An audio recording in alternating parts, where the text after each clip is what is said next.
So what's up mga kabiyahero? So for today's video naadita karon sa konsolasyon para magpa-install og NMAX decals.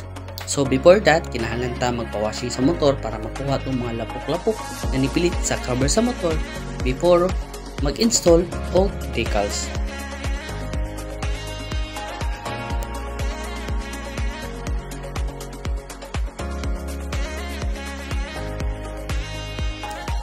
Ug nahuman na og washing nga atong motor, so makita na to na daghan kayo siya garas-garas, di mailhan nga gamit kayo ang atong motor.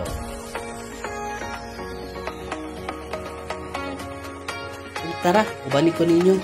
So paingon sa kang Erwin Ibanez na shop, located din siya sa kilid sa City Mall katungay sa kaon, paingon sa ibabaw.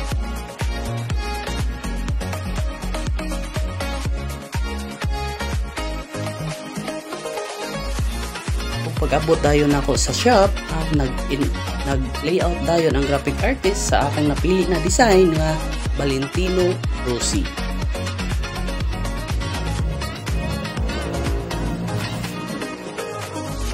So after layout, nag-printing dayon sila.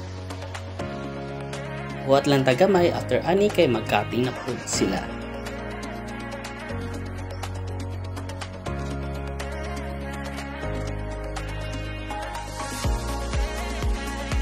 After cutting sa mga decals, nagsugod nag-install sa decals. So katong mga gusto magpa-decals, visit lang mo sa Erwin Ibanez na sticker shop. Located din siya sa Konsolasyon, ibabaw sa City Mall.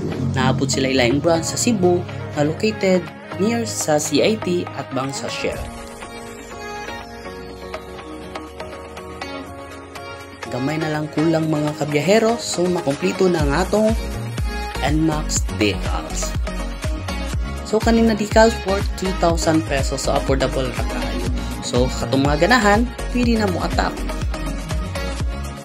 So mao na niyang final look sa atong decals, so makita nato na bago-bago na siya tan-aon. Hindi na siya halata na 5 years. So mga kabiyahero, diri lang ako to. See you next video. Salamat!